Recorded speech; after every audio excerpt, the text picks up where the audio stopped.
নমস্কার। যারা যারা আমার এই অনুষ্ঠানটা দেখছেন প্রত্যেককে জানাই অসংখ্য অসংখ্য ধন্যবাদ। কেমন যাবে ২০২৪ সাল সিংহ রাশির অগ্নিকারক স্থির প্রকৃতির রাশি বলার আগে একবার সৌরমণ্ডলটা অবস্থা বা বর্তমান পরিস্থিতিটা আপনাদের জানিয়ে নিই। মেষে বসে আছে দেবগুরু বৃহস্পতি, মিনে বসে আছেন রাহু, কুম্ভে বসে আছেন শনি। শনি তার স্বক্ষেত্রাধিপতি এবং এটা তার মূল ত্রিকোণ, অর্থাৎ শনি এবারে শুভত্ব গ্রহণ করেছেন এবং কেতু বসে আছে কন্যায়। এই অনুসারে এই গোচর অবস্থায় কেমন যাবে এই সিংহ রাশির সেই বিষয়ে আসবো। কেমন হতে পারে আপনার চাকরি, কেমন আপনার ব্যবসা, আয় ব্যয়, শিক্ষা, কোন কোন স্থানের উপরে প্রভাব পড়বে। তার আগে বলি, যদি আমার এই ভিডিওটা আপনার ভালো লেগে থাকে অবশ্যই অবশ্যই একটা লাইক করে দেবেন এবং যারা দেখছেন আমার এই অনুষ্ঠান যদি সাবস্ক্রাইব না করে থাকেন অবশ্যই বলবো আমার এই ইউটিউব চ্যানেলটাকে সাবস্ক্রাইব করে রাখবেন। প্রথমে আসবো আমরা আয় অবস্থা, অর্থাৎ চাকরি কিংবা ব্যবসা কিরাম হতে পারে এই স্থির প্রকৃতি সিংহ রাশি। মেষে বসে আছেন দেবগুরু বৃহস্পতি, এটা তার মূল ত্রিকোণ অবস্থা সিংহ রাশির। আগেই আমি বলেছিলাম যে শুভ গ্রহ যদি মূল ত্রিকোণ অবস্থায় বসে থাকে তার শুভত্বের প্রভাব অত্যধিক বৃদ্ধি পায়। এই স্থির প্রকৃতির এই সিংহ রাশির সিংহ শুনতে কথাটা খুব একটা জমকালো লাগে, কিন্তু এরা ব্যবহারিক জীবনে একটু স্বাভাবিক দুর্বলতায় ভোগ করে। তাদের সাধারণত মানসিক ব্যাধি একটু বেশি করে দেখা যায়। কিন্তু এই বর্তমানে নবম গৃহে যদি আপনার জন্মকালীন এটা থেকে থাকে তাহলে এই বছর আপনার এই সিংহ রাশি লোকেদের বলছি, আপনি দেখো বৃহস্পতির দশা বা অন্য কোনো শুভ দশা থাকে কিংবা বৃহস্পতি জন্মকালীন ত্রিকোণ কোনোভাবে পঞ্চমে বা নবমে থেকে থাকে বা লগ্নে থেকে থাকে, তাহলে কিন্তু আপনি এবছর নিশ্চিন্তে নির্দ্বিধায় বৃহস্পতির এই শুভত্বটা ভোগ করবেন। কারণ এটা মূল ত্রিকোণ এবং এইটা হচ্ছে কালপুরুষের মস্তক, অর্থাৎ বৃহস্পতি দেবগুরু জ্ঞান, শিক্ষা এবং শারীরিক সক্ষমতা, ভিটামিন এবং মিনারেল যোগায় কিন্তু বৃহস্পতি। শুনলে আশ্চর্য লাগতে পারে আপনাদের, কিন্তু হ্যাঁ, শরীরের শক্তির জন্যে, হার্টের দুর্বলতা ঠিক করার জন্যে কিন্তু বৃহস্পতি কিন্তু প্রচণ্ড একটা আমাদের শরীরের ওপর এফেক্ট করে। যারা বৃহস্পতি কারক কোনো ব্যবসায় রয়েছেন, বই, খাতা, কাগজ, কলম, প্রেস,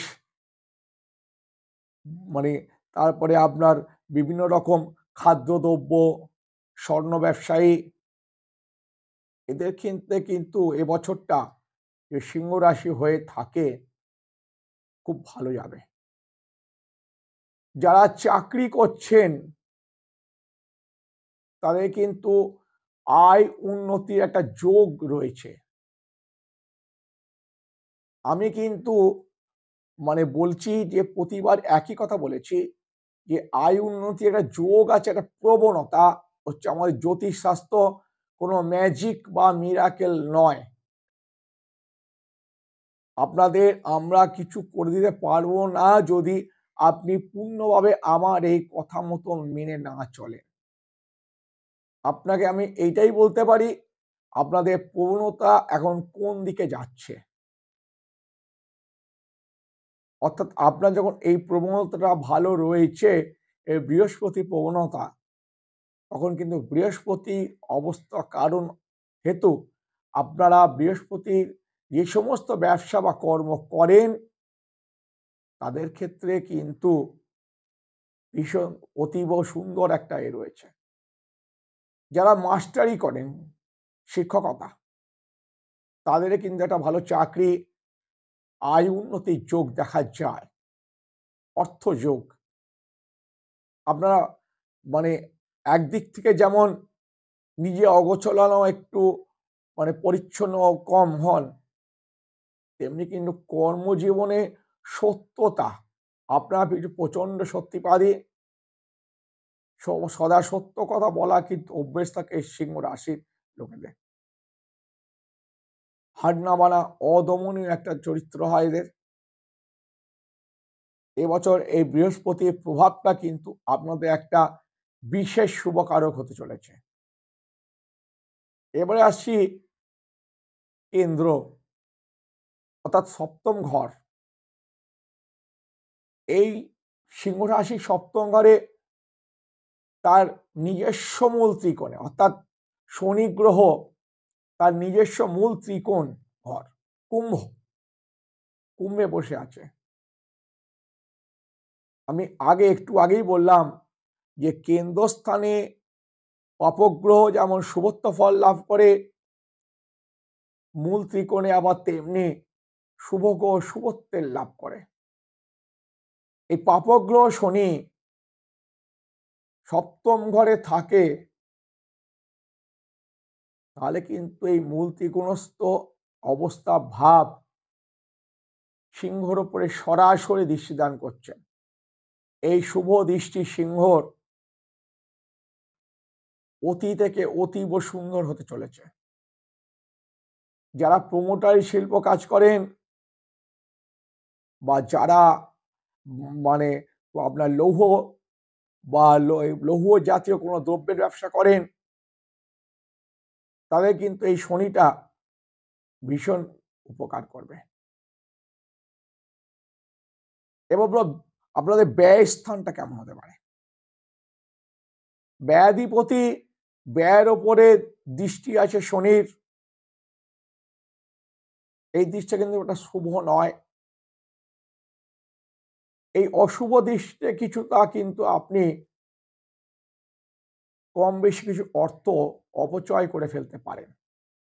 লটারি, জুয়া, সাট্টা কিংবা মানে আপনার কি কোনো ফান্ডে ব্যবসায় ফাঁদিয়ে কিছু ভুলের শিকার হতে পারেন।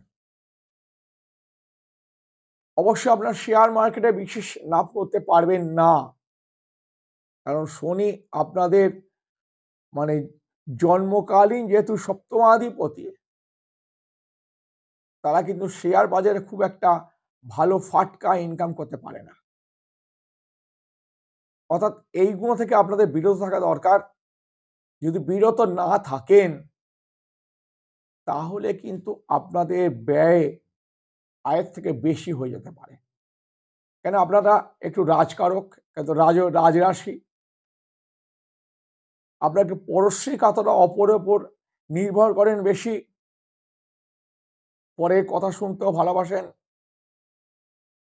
সেই কারণবশত আপনারা অর্থ কিছু নষ্ট করতে পারেন। এই ব্যাপারটার দিকে অবশ্যই আপনারা খেয়াল রাখবেন। এবার আসবো আমরা শিক্ষা। যারা প্রাথমিক শিক্ষায় পড়ছেন, যারা প্রাথমিক শিক্ষা তাদের ক্ষেত্রে কিন্তু এবছর একটা কি বলে চাপের সৃষ্টি হতে পারে। তাদের এই যেহেতু চতুর্থ গৃহ থেকে আমরা প্রাথমিক শিক্ষাটা ধরি, এই চতুর্থ ভাবেও বৃহস্পতির অষ্টম দৃষ্টি পড়ছে বা কোনো দৃষ্টি থাকছে না। যদি আপনার কোনো ভালো শুভ দশা থাকে, মনোশক্তি জোর দিতে পারেন এবং এই বৃহস্পতির প্রভাবটা যদি কাজে লাগাতে পারেন, তাহলে কিন্তু এই চতুর্থ ভাবের অধ্যায়বশত ফল কিছুটা হলে আপনাদের কম হবে। এবারে বলবো আপনাদের হায়ার সেকেন্ডারি বা উচ্চ থেকে উচ্চতর শিক্ষা, বিশ্ববিদ্যালয়ের শিক্ষা, তাদের ক্ষেত্রে কিন্তু কোনো বাধা নেই। এবছর যারা মাধ্যমিক দিচ্ছেন, উচ্চ মাধ্যমিক দিচ্ছেন বা কোনো বড় কিন্তু কোনো ক্ষেত্রে মাস্টার ডিগ্রি করছেন, তাদের জন্য অতি থেকে অতি সুখবর। তবে এটা সুখবর হলেও আপনার যদি ইচ্ছে না থাকে, পড়াশোনায় বেশি করে মনোযোগ না দিতে পারেন, তাহলে কিন্তু আপনি বিফলতাও আসতে পারেন। কারণ এই প্রবণতাটা রয়েছে গোচর ভাবের।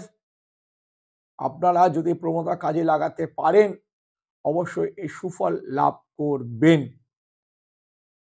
এবারে আসবো প্রেম প্রীতি বিষয়, বিবাহ ক্ষেত্রে। আপনাদের প্রেমের বিষয় যদি চলে, সেখানে বলো বিচ্ছেদ হতে পারে, মনোমালিন্য আসতে পারে এবং এবছর যদি আপনার বিবাহ দিন স্থির করে থাকেন, দিনটাকে বলবো পিছিয়ে যেতে পারেন। কারণ সপ্তমাস শনি আপনাদের বিবাহ ক্ষেত্রে কিন্তু বেশ কিছুটা জটিলতা সৃষ্টি করছে।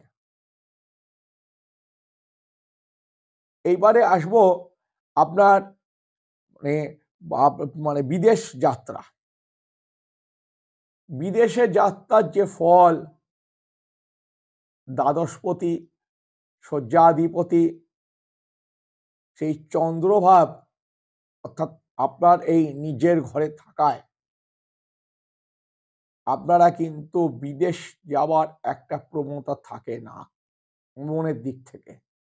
তারপরে এবছর ওইখানে শনির একটা দৃষ্টি পড়েছে, এটা অশুভ দৃষ্টি। সেটা থেকেও কিন্তু আপনাদের বিদেশ যাত্রা বা বিদেশ গমনের দিক থেকে একটা বাধা সৃষ্টি হতে পারে। এই ক্ষেত্রে বলা যেতে পারে বিদেশ ক্ষেত্রে বিদেশ গমন হলে এই ক্ষেত্রে রাশিদের প্রতি মৃত্যু যোগ সৃষ্টি করে। অর্থাৎ বিদেশে যাত্রা আপনাদের না করাটাই ভালো। এবার ওভারঅল বিষয়ে বলবো, এবছরটা হচ্ছে 2024 সাল। 2024 সালটাকে যোগ করেন, তাহলে এই যোগ ফল হয় 8। এই 8 নম্বরটা হচ্ছে একটা ম্যাজিক্যাল নম্বর, যা শনি প্রভাবে কাজ করে। যেহেতু মূল ত্রিকোণস্থ শনি সপ্তমাধিপতি, আপনার সপ্তম গৃহে মূল ত্রিকোণ ভাবে বসে আছেন, আপনার ভাগ্যেও হয়তো একটা কিছু সৌভাগ্য এনে দিতে পারে। তবে সদা শরীর স্বাস্থ্য বিষয়ে সাবধান থাকবেন। খাদ্য প্রচন্ডভাবে সংযম করবেন, কারণ দ্বিতীয়ায় বসেছেন কেতু। আপনাদের শরীর স্বাস্থ্য, গ্যাস, অম্বল, এই সমস্ত ব্যাপারে ভীষণ রকম সমস্যা সৃষ্টি করতে পারে এবং কিছু কিছু ক্ষেত্রে হার্টেরও দোষ দেখা দিতে পারে। এ বিষয় খাদ্য বিষয়ে আপনাদের একটা বিশেষ সতর্কতা অবলম্বন করা দরকার। এইটা গেল গোচর ভাবস্থ একটা ভাব। এর পরেও আছে আপনাদের বর্তমান মানে রাশিফলের অবস্থান এবং আপনাদের দশা এবং কোন ভাগ্যে কোন সময় কে ছিল, লগ্নভাবের চার্ট, এর উপরও বেশ কিছুটা ফল নির্ভর করে। আমি শুধু বললাম গোচর ভাবটায় কেমন যাবে সিংহ রাশির। আর বিশেষ কিছু বলবো না, শেষ করব আজকের অনুষ্ঠান। ফিরে আসব অন্য কোনো এপিসোডে, অন্য কোনো রাশি বিষয়। আজকের মতো শেষ করছি। নমস্কার।